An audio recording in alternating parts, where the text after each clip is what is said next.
Salut tout le monde, c'est Nathalie de nellydesign.com. Avez-vous déjà fait du scrapbooking ou de la carterie? De mon côté, j'ai commencé à utiliser la cricotte à cause du scrapbooking et vous devriez voir les tiroirs que j'ai pleins de brillants, de poudre à embrasser et plein d'autres choses que j'utilise plus vraiment. Parce que, comme vous savez, la cricotte a un peu pris le dessus dans mes projets. Mais qu'est-ce que vous diriez si on utilisait tous ces produits et la cricotte? Ça vous intéresse? Alors aujourd'hui, je vous montre comment combiner étampes, poudre à embosser et fichiers SVG pour réaliser des super beaux projets. Premièrement, laissez-moi commencer par vous parler des étampes.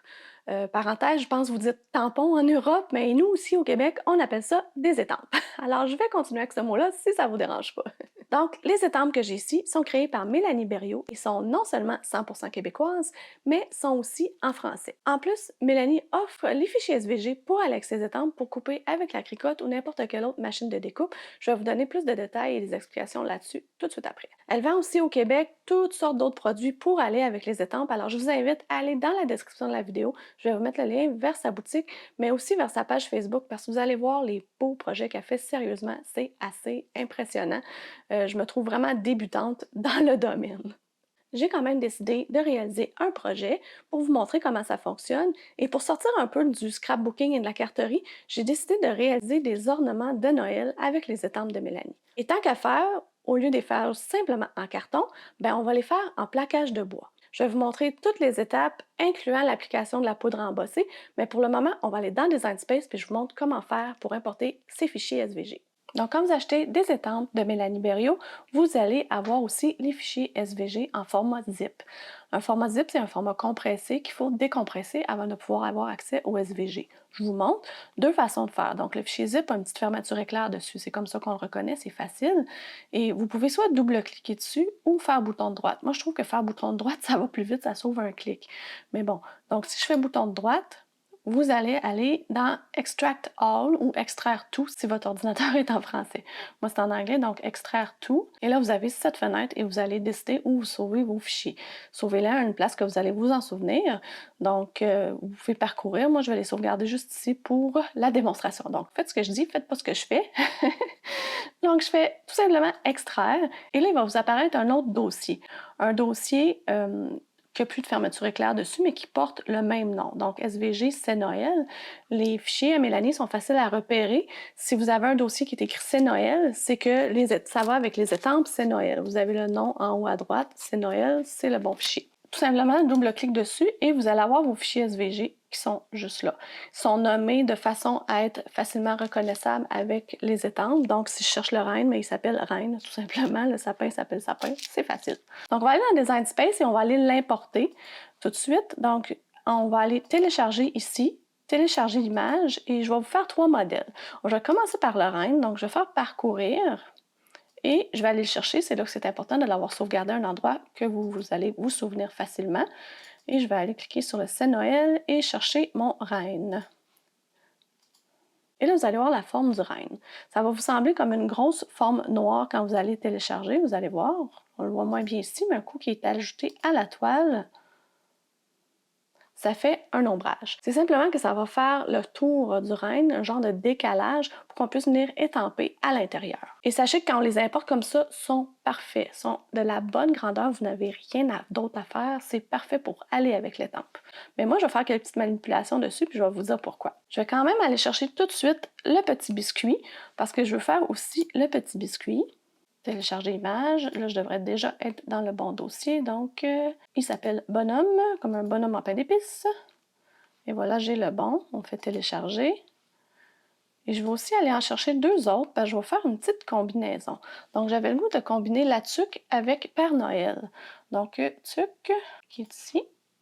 Ouvrir. Malheureusement, je peux juste faire télécharger un à la fois. Donc, on retourne à télécharger image, parcourir.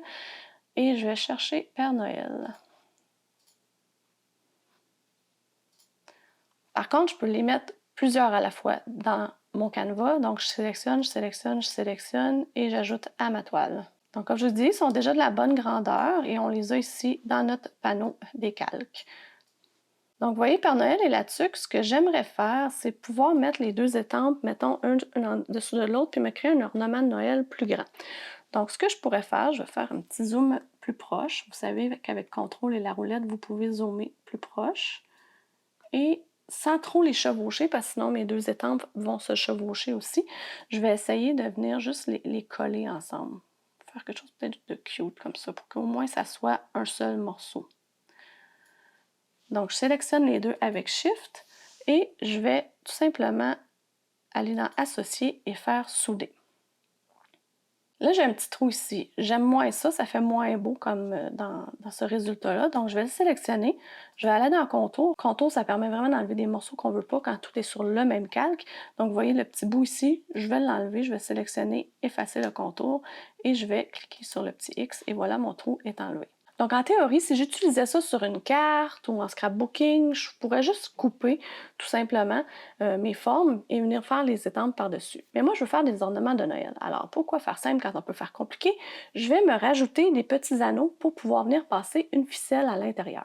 Et la ficelle que je veux prendre, c'est celle-ci. Donc, l'idéal, c'est de venir mesurer la grandeur de la ficelle. Là, j'ai mis mon canevas en millimètres. Si vous me connaissez, c'est pas habituel de ma part de travailler en millimètres, mais quand je travaille avec quelque chose de très petit comme ça, je trouve ça beaucoup plus simple de mesurer l'épaisseur de ma ficelle. L'épaisseur de ma ficelle a 2 mm, donc c'est vraiment pas très grand. Je vais aller me dessiner un cercle, premièrement. On va se laisser un petit lousse, je vais le mettre à 3 mm. Donc 3 mm, c'est 0,3. Donc, je vais me créer un autre cercle pour faire comme mon anneau.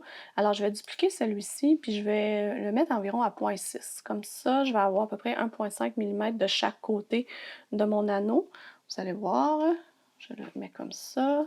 On va les mettre un au-dessus de l'autre. Et si vous avez de la difficulté à voir l'autre nécessairement, bien, on va changer la couleur. Et là, l'autre est en dessous. Donc, vous pouvez venir jouer dans les calques ici et venir les bouger comme ça pour les voir. Et on va les sélectionner tous les deux et on va aligner et centrer. Donc ça, je trouve quand même c'est bien. Et la façon de faire pour enlever un cercle dans un autre cercle, quand on veut soustraire quelque chose, on va aller dans Associer et on va faire Retirer, qui j'espère ils vont renommer Soustraire très bientôt. Donc, on retire. Et là, vous voyez, j'ai mon anneau. Aussi simple que ça. Et là, ça va me prendre 3 anneaux pour chacun de mes ornements. Donc, je vais le reproduire 2 fois. On va se reculer un peu pour voir tout ça et on va aller placer les anneaux juste au-dessus des formes pour vraiment se créer nos petits ornements. Donc, je suis un petit peu éparpillée. On va se rapprocher un peu. Donc, l'idée, c'est vraiment ça, que ça touche le haut. Il faut laisser le design space se reloader sans dépasser comme ça. Là. Vraiment juste aller toucher comme ça. Et là, on va sélectionner les deux avec Shift et encore une fois, on va les souder. Si vous savez souder, on ne peut pas retourner en arrière. Donc, si jamais vous préférez, vous pouvez utiliser aussi la nouvelle fonction qui s'appelle lier, qui j'espère aussi vont traduire à unir.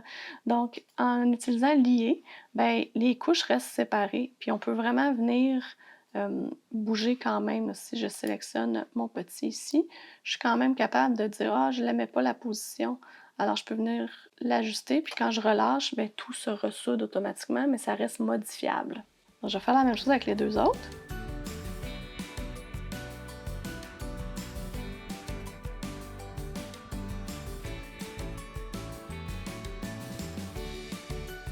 Alors voilà les 3 petits ornements qu'on va faire et on va couper ça dans du plaquage de bois. Pour ça, ça va vous prendre la lame à pointe profonde qui va autant dans les familles Maker que Explore. Si jamais vous avez une Joy, vous pouvez le faire dans du carton ou même si vous n'avez pas la lame à pointe profonde, vous pouvez aussi le faire dans du carton avec l'étampe. Moi, c'est juste que ça me tentait de faire un petit peu spécial. Donc, on va appuyer sur Créer. On va couper ça sur un tapis, c'est certain. Alors, on continue. Ça se connecte à la cricotte et on va aller sélectionner plaquage de bois. Donc, il faut faire parcourir tous les matériaux. Des fois, pour aller plus vite, moi, je vais taper bois. Et des fois, la recherche en français n'est pas super. Alors, si vous avez un doute, vous pouvez regarder sur votre produit. En anglais, ça s'appelle Natural Wood Veneer. Donc, idéalement, on pourrait chercher Veneer ou Wood. Veneer, ça va aller plus vite, il va y en avoir juste un.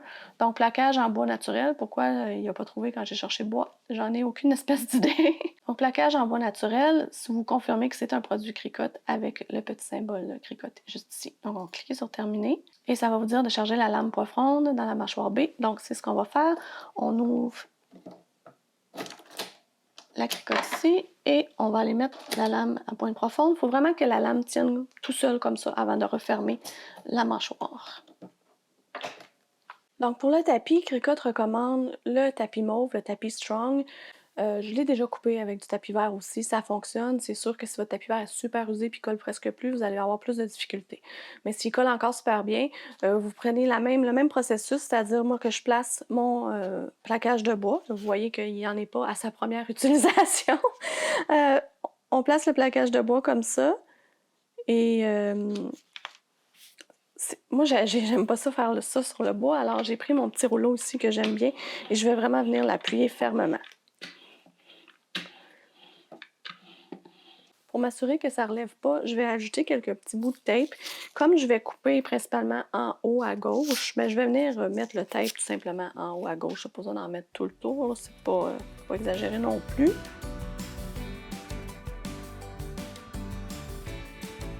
Alors voilà, pas plus compliqué que ça. On envoie ça dans la cricotte. Et si jamais vous n'avez jamais coupé du plaquage de bois avec votre lame à pointe profonde, je vous conseille fortement de faire un test de coupe. Peut-être faire juste un des trois petits ornements au lieu de faire les trois tout de suite, ou faire un petit A dans le coin pour vous voir si vraiment ça coupe bien et que tout est parfait. Vous ne voulez pas gaspiller du plaquage de bois, ça fait un petit peu mal au cœur si vous faites ça.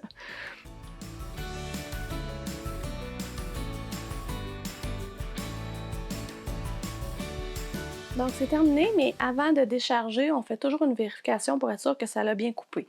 Donc on peut soulever, comme on n'a pas mis de tape dans le bas, ça va super bien.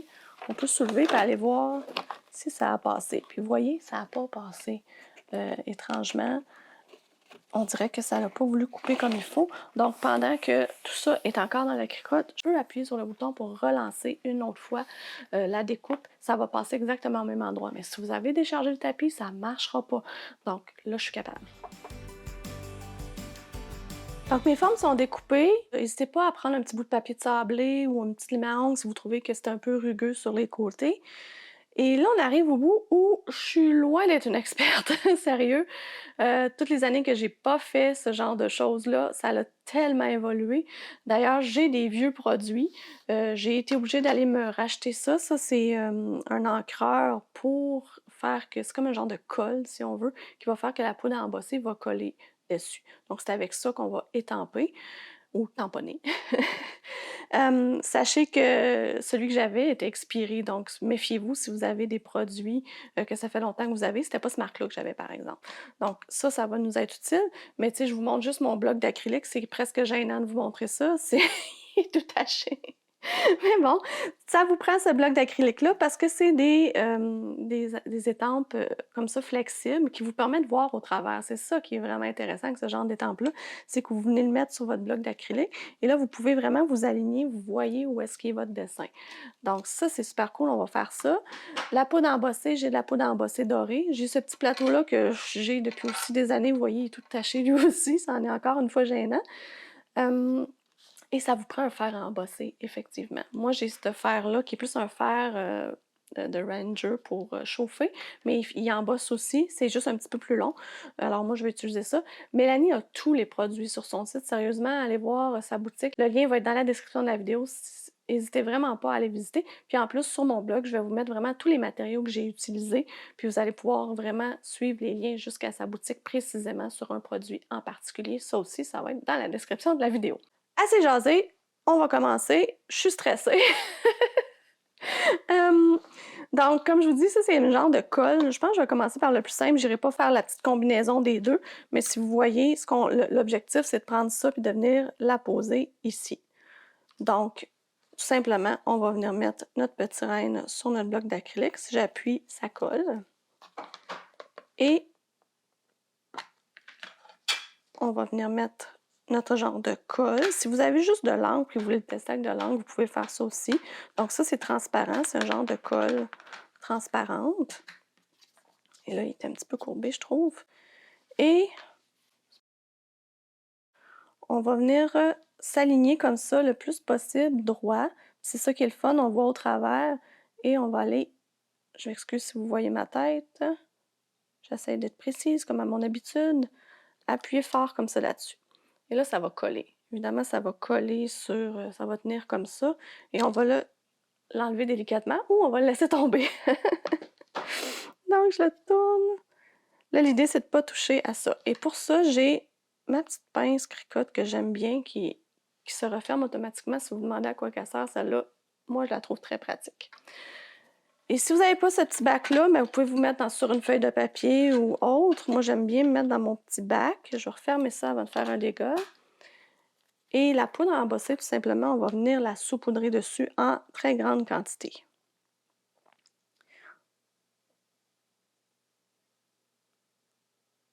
Donc, ce qui est avantageux avec ça, c'est qu'on en met vraiment partout et on le remet dans notre petit pot par après.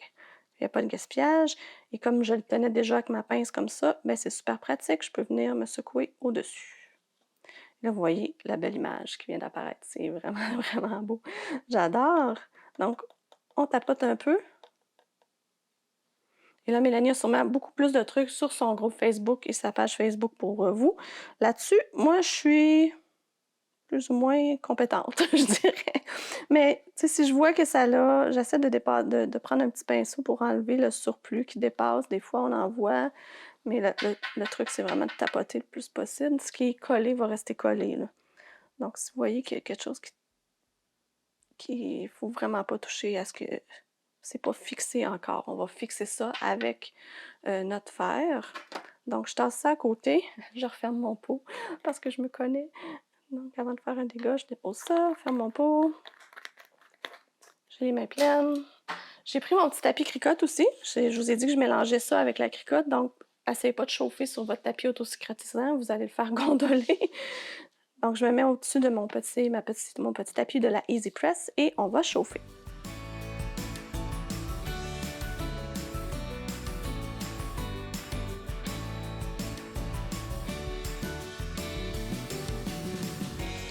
Alors, je ne sais pas si vous avez vu, c'est passé de poudreux à très, très brillant.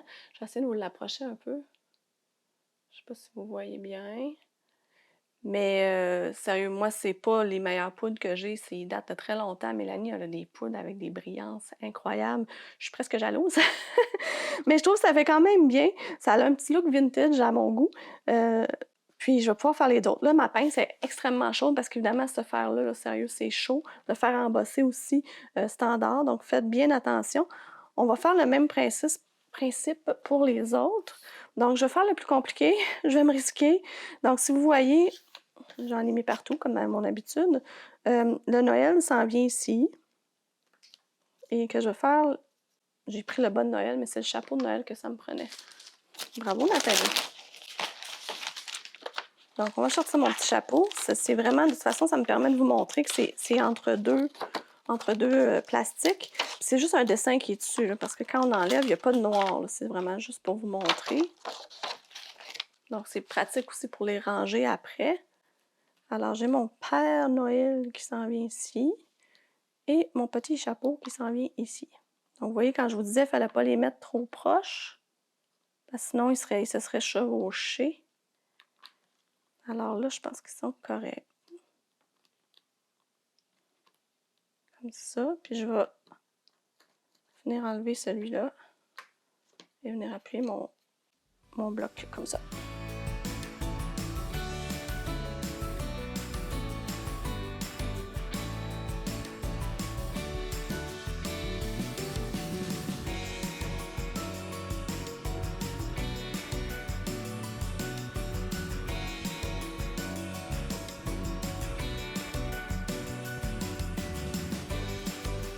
Donc, les ornements sont terminés. Il y a un produit que je ne vous ai pas parlé pour les étampes, par exemple. C'est quand même important de bien les nettoyer si vous mettez de l'encre ou même cette colle-là dessus. Vous assurez de les garder en bon état si vous voulez les utiliser longtemps. Donc, ça aussi, c'est un produit que Mélanie tient dans sa boutique. Je vais vous mettre tous les liens, comme j'ai dit maintes fois, dans la description de la vidéo. Il nous reste à mettre une petite ficelle. Donc, comme j'avais dit, la ficelle, je l'ai pris, celle-ci, chez Ikea, si jamais ça vous intéresse. Mais il y en a un peu partout, sérieusement. Donc, on va simplement aller insérer une petite ficelle pour faire très joli.